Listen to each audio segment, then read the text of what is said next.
Hello, welcome back to my channel. ഇന്നത്തെ നമ്മുടെ recipe ഒരു മസാല ഷവായിയാണ്. ഇടയ്ക്ക് യൂട്യൂബിലൊക്കെ ഭയങ്കര ട്രെൻഡിനായിട്ട് നിന്നൊരു റെസിപ്പിയാണ് ഈ മസാല ഷവായി. ഇതിൻ്റെ മെയിൻ ടേസ്റ്റ് കൂട്ടുന്ന സംഭവം എന്ന് പറയുന്നത് ഇതിൻ്റെ മസാല തന്നെയാണ് കേട്ടോ. വളരെ ഈസിയാണ് ഈ ഒരു മസാല ഷവായി ഉണ്ടാക്കാനായിട്ട്. അതുപോലെ തന്നെ നമ്മുടെ വീട്ടിലുള്ള സാധനങ്ങൾ വെച്ചിട്ട് തന്നെയാണ് നമ്മൾ ഈ മസാല ഷവായി റെഡിയാക്കുന്നത്. അപ്പോൾ വീഡിയോയിലോട്ട് പോകുന്നതിന് മുന്നേ തന്നെ ചാനൽ സബ്സ്ക്രൈബ് ചെയ്യാതെ ആരെങ്കിലും കാണുന്നുണ്ടെങ്കിൽ ദയവായി ചാനലൊന്ന് സബ്സ്ക്രൈബ് ചെയ്തേക്കണേ. അപ്പോൾ എങ്ങനെയാണ് സമയം കളയാതെ ഈ ഒരു മസാല ഷവായി ഉണ്ടാക്കുന്നതെന്ന് നോക്കിയിട്ട് വരാം. അപ്പോൾ അതിനായിട്ട് ചിക്കൻ്റെ പകുതി ഭാഗം ഞാൻ ക്വാർട്ടർ പീസാക്കി കട്ട് ചെയ്ത് ക്ലീൻ ചെയ്ത് ഒന്ന് വരഞ്ഞെടുത്തിട്ടുണ്ട്. ഇനി ഞാൻ മസാല റെഡിയാക്കാനായിട്ട് പിരിയൻ മുളക് നല്ല ചൂട് വെള്ളത്തിൽ ഒരു 10 മിനിറ്റ് കുതിർക്കാൻ വെച്ചിട്ടുണ്ട്. പിന്നെ വേണ്ടത് സവാള ചെറുതായിട്ട് കട്ട് ചെയ്തതും, പിന്നെ ഒരു 7 അല്ലി വെളുത്തുള്ളി, ഒരു ചെറിയ തക്കാളി ചെറുതായിട്ട് കട്ട് ചെയ്തത്, ഒരു പിടി മല്ലിയില. ഇനി നമുക്ക് പൊടികൾ ചേർത്ത് കൊടുക്കാം. ഒരു 1/4 ടീസ്പൂൺ മഞ്ഞൾപ്പൊടി, 1 ടീസ്പൂൺ മല്ലിപ്പൊടി, 1/2 ടീസ്പൂൺ കുരുമുളക് പൊടി, 1/2 ടീസ്പൂൺ ഗരം മസാല, 1/2 ടീസ്പൂൺ പെരിഞ്ജീരകത്തിൻ്റെ പൊടി. ഇത് ഇത്ര ഇട്ട ശേഷം നന്നായിട്ടൊന്ന് അരച്ചെടുക്കാം. ഇപ്പം ഞാൻ അത്രയും ഒന്ന് അരച്ചെടുത്തിട്ടുണ്ട്. ഇനി ഇതിലോട്ട് നമ്മൾ നേരത്തെ കുതിർക്കാൻ വെച്ച പിരിയൻ മുളക് മുഴുവനായി ഞാനൊന്ന് ചേർത്ത് കൊടുക്കുന്നുണ്ട്. അത്രയും ചേർത്ത് കൊടുത്ത ശേഷം വീണ്ടും ഒന്ന് അരച്ചെടുത്തിട്ട് വരാം. അതൊന്ന് അരച്ചെടുത്ത് വന്ന ശേഷം ഏകദേശം 1 ടേബിൾ സ്പൂൺ വിനാഗിരി കൂടി ഇതിൽ ചേർത്തിട്ട് നന്നായിട്ടൊന്ന് മിക്സാക്കി എടുക്കാവേ. വിനാഗിരി ചേർത്ത ശേഷം ഇതിനാവശ്യമുള്ള ഉപ്പ് കൂടി ഇതിൽ തന്നെ നമുക്ക് ചേർത്ത് കൊടുക്കാവേ. ഉപ്പും കൂടി ചേർത്തിട്ട് നന്നായിട്ട് ഈ മസാലയൊന്ന് മിക്സാക്കി എടുക്കാം.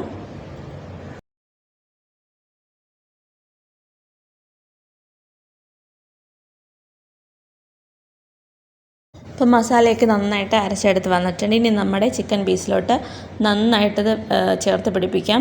ഈ മസാല ചിക്കൻ പീസിൽ ചേർത്ത് പിടിപ്പിക്കുമ്പോൾ ഈ വരഞ്ഞിരിക്കുന്ന ഭാഗത്തൊക്കെ നന്നായിട്ട് മസാല കയറുന്ന രീതിയിൽ നല്ലപോലെ ഇത് ചേർത്ത് പിടിപ്പിക്കണം.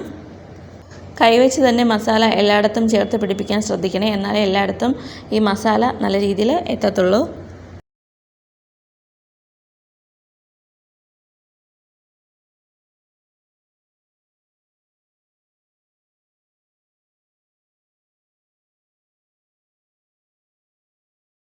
അപ്പം ഞാൻ മസാലയൊക്കെ പീസിൽ എല്ലാം ആക്കി എടുത്തിട്ടുണ്ട്. ഇനി ഇതൊരു 4 മണിക്കൂർ ഫ്രിഡ്ജിൽ റെസ്റ്റ് ചെയ്യാൻ വയ്ക്കാം. 4 മണിക്കൂർ മസ്റ്റായിട്ട് വയ്ക്കണം. കുറഞ്ഞതാണ് ഈ 4 മണിക്കൂർ.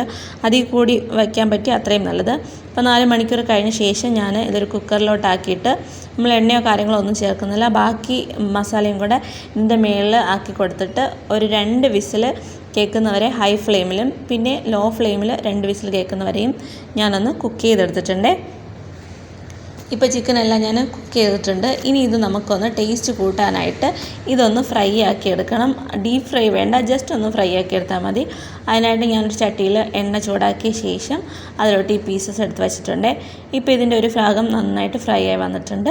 ഇനി അടുത്ത ഭാഗമൊന്ന് ഞാൻ മറിച്ചിട്ട് കൊടുത്തിട്ടുണ്ട്. ഇപ്പോൾ നമ്മുടെ മസാല ചിക്കൻ്റെ ഇവിടെ റെഡിയായി വന്നിട്ടുണ്ട്. ഇതൊന്ന് സെർവ് ചെയ്യാം. അപ്പം ഞാൻ ഇത് സെർവ് ചെയ്യുന്നുണ്ട്. ഇനി ഇത് സെർവ് ചെയ്ത ശേഷം നമ്മളിത് കുക്ക് ചെയ്ത മസാല ഉണ്ടല്ലോ, അത് ബാലൻസ് ആ ഒരു കുക്കറിൽ കാണും. അത് ഇതിൻ്റെ മേളിൽ ഒഴിച്ചു കൊടുക്കണേ. ഞാൻ നേരത്തെ പറഞ്ഞ പോലെ തന്നെ ഈ ഒരു മസാല ഷവായുടെ ഹൈലൈറ്റ് എന്ന് പറയുന്നത് ഇതിൻ്റെ ഒരു മസാല തന്നെയാണ് കേട്ടോ. അപ്പോൾ എല്ലാവരും ഒരു വട്ടമെങ്കിലും ഈ റെസിപ്പി ഒന്ന് ട്രൈ ചെയ്ത് നോക്കി കഴിച്ച് നോക്കണം കേട്ടോ. അപ്പോൾ വീഡിയോ ഇഷ്ടപ്പെട്ടാൽ ലൈക്ക് ചെയ്യാനും നിങ്ങളുടെ ഫ്രണ്ട്സിന് ഷെയർ ചെയ്യാനും അതേപോലെ തന്നെ നിങ്ങളുടെ ഫീഡ്ബാക്ക്സ് കമൻറ്റ് ബോക്സിൽ അറിയിക്കാനും മറക്കരുതേ. അപ്പോൾ പുതിയൊരു വീഡിയോ ആയിട്ട് വീണ്ടും കാണുന്നവരേക്കും ബായ്.